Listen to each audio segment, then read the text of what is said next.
L'entretien des routes, un véritable casse-tête financier et technique en Afrique. Des experts de 34 pays africains planchent aujourd'hui sur la question. La présidentielle aux États-Unis, jour de vote demain, mardi 8 novembre. Les 6 candidats en lice proposent des programmes différents. 3 points clés à examiner dans ce journal. Enfin, toujours aux États-Unis, le décès de Anna Eleanor Roosevelt, épouse du président Franklin Delano Roosevelt. C'était le 7 novembre 1962. Madame, Monsieur, bonsoir et bienvenue sur RTI 2. 34 pays africains, dont la Côte d'Ivoire, se mobilisent pour une meilleure prise en charge de l'entretien routier. Ils participent donc aujourd'hui à la 15e Assemblée générale annuelle de l'Association des fonds d'entretien routier africains. Les travaux se déroulent à Abidjan, dans la commune de Cocody. Thème retenu, défis et opportunités des infrastructures routières. Quel enjeu pour les fonds d'entretien routier? On fait le point avec Francis Boifo. Si cette voie-là, on a vraiment des difficultés pour passer. Et ce n'est pas la seule voie sur moi. On veut qu'on répare. Si on répare, c'est bon pour nous. Des voies impraticables. Il en existe partout en Afrique. Il y a eu 2-3 ans, il n'y a pas eu d'entretien de route en Centrafrique, surtout les routes en terre. Donc il y a ce problème qui s'est posé. Donc le fonds routier de la centrafricaine a beaucoup à faire. On a une insuffisance de ressources pour l'entretien courant. Et on n'arrive même pas à faire l'entretien périodique. La 15e Assemblée générale annuelle de l'Association des fonds d'entretien routier africains se propose de trouver des solutions à ces problèmes.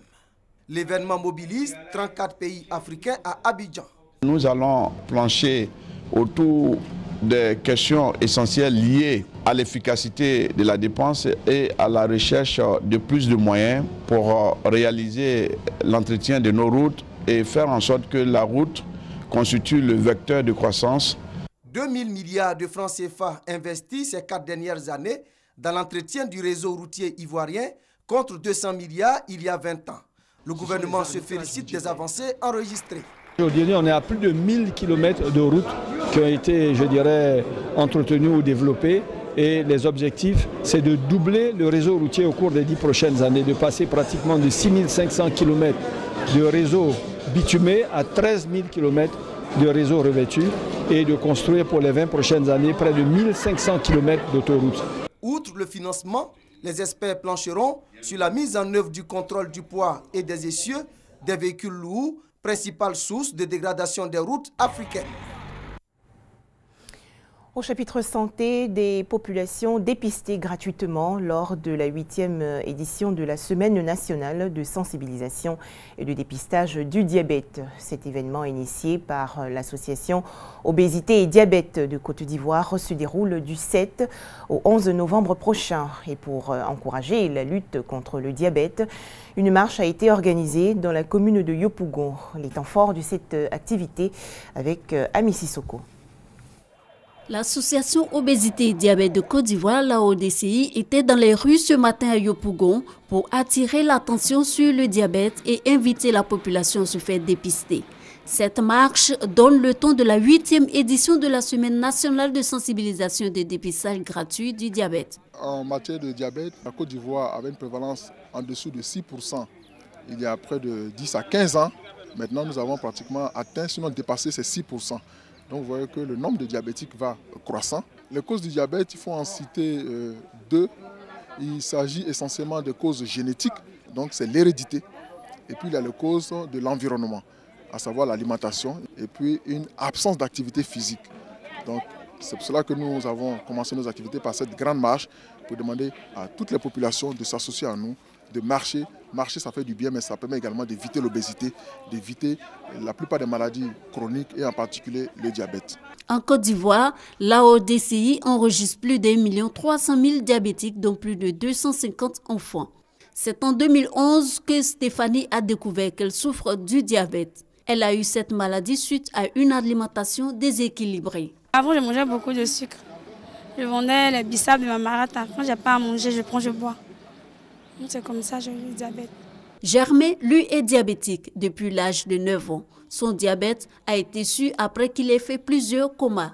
toute ma famille du côté paternel a été décimée par le diabète. Au début, nous on accusait les sorciers, mais quand j'ai commencé à entrer dans le diabète et à faire connaissance réellement du diabète, j'ai su que tout cela n'était pas réellement la sorcellerie, mais c'était par l'ignorance. Uriner beaucoup, boire beaucoup, être souvent fatigué, maigri alors que l'on mange plus doivent alerter.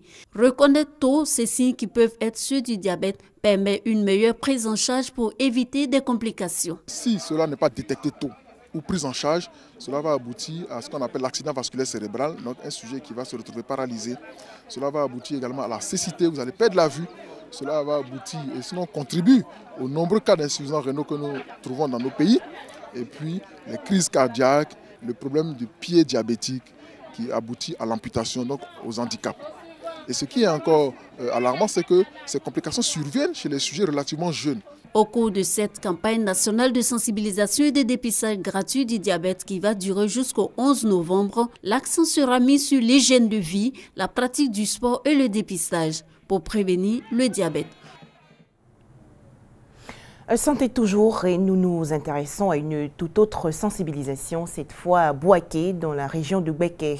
Les populations du village de Konankro ont été exhortées à fréquenter les centres de santé. Les autorités sanitaires sont allées récemment à leur rencontre en insistant davantage auprès des femmes.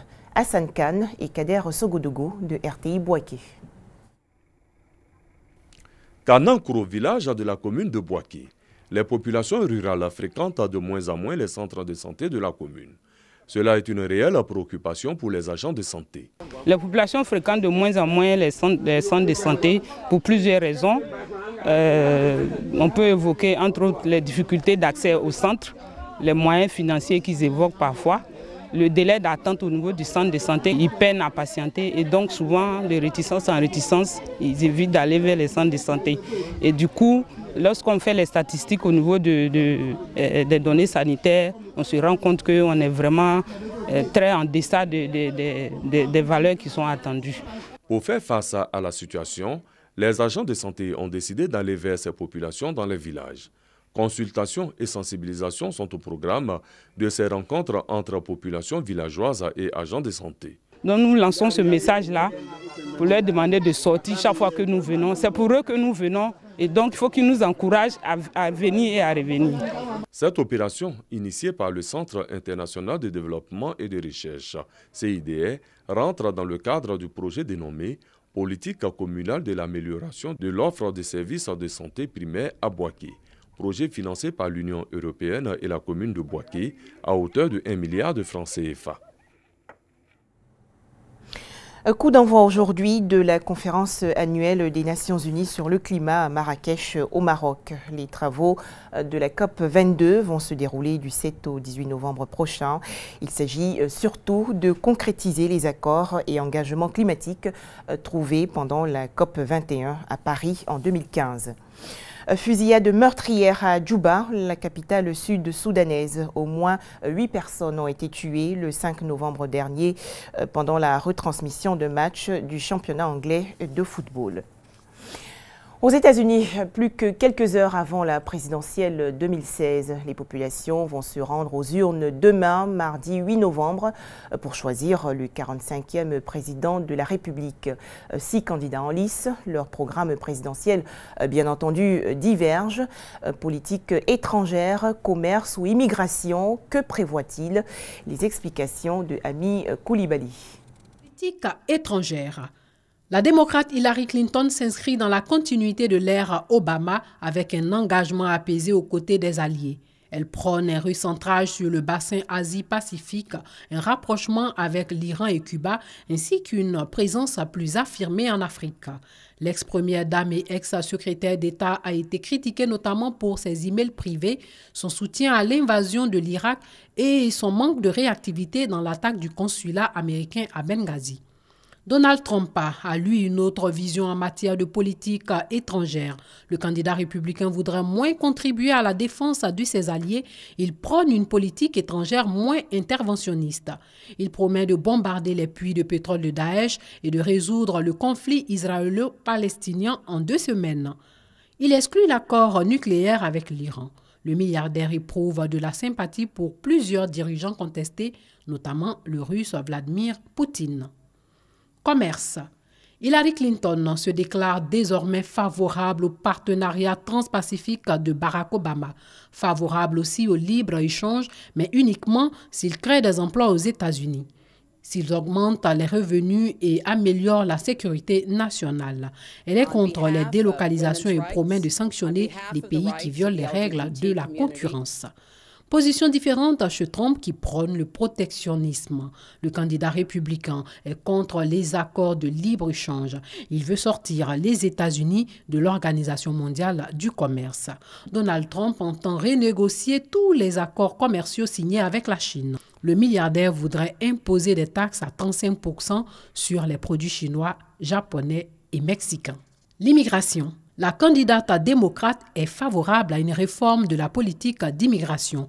Elle veut accorder un chemin vers la citoyenneté aux familles d'immigrants qui travaillent dur et respectent la loi. Elle propose, en entendant des mesures intermédiaires, l'accès pour tous aux soins de santé, la régularisation, la création d'un bureau spécial pour l'intégration et la naturalisation des étrangers.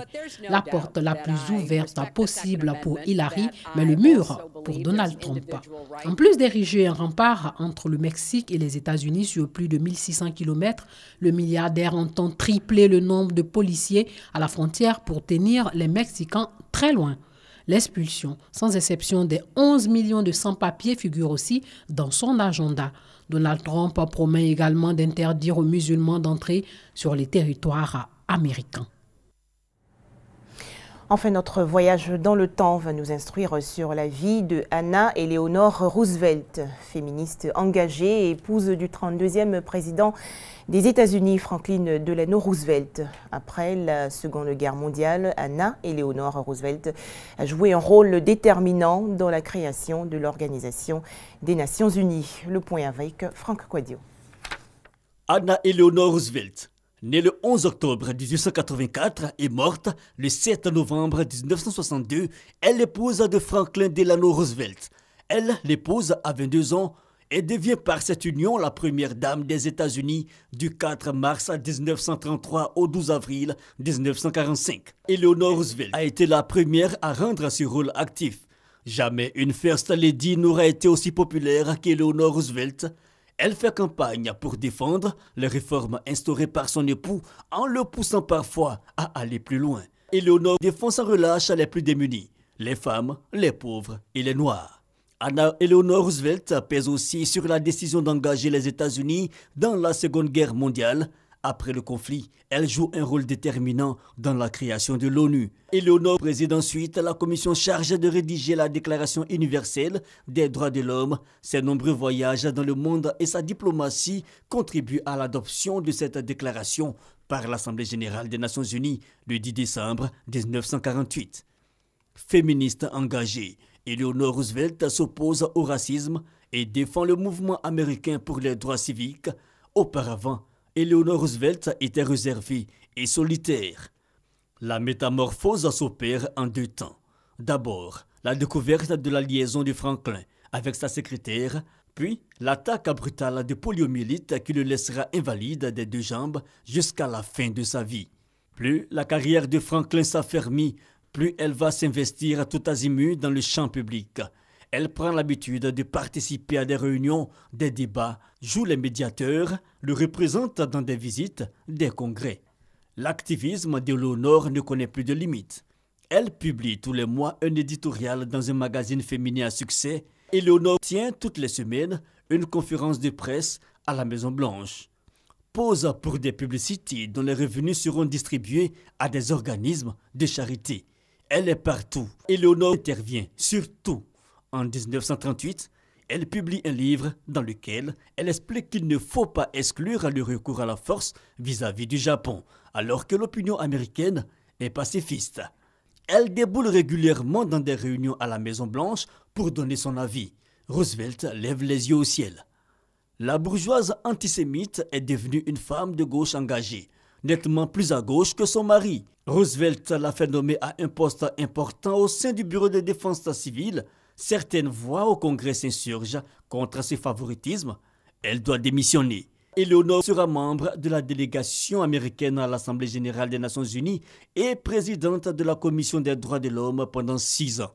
Elle tente d'imposer son candidat à la Convention démocrate avant de soutenir Kennedy. Eleonore meurt le 7 novembre 1962. Son activisme n'était pas au service d'une ambition égoïste. Elle avait simplement oublié une chose, la femme de César n'est rien. Voilà, merci de nous avoir suivis. Excellent début de semaine à tous sur RTI2.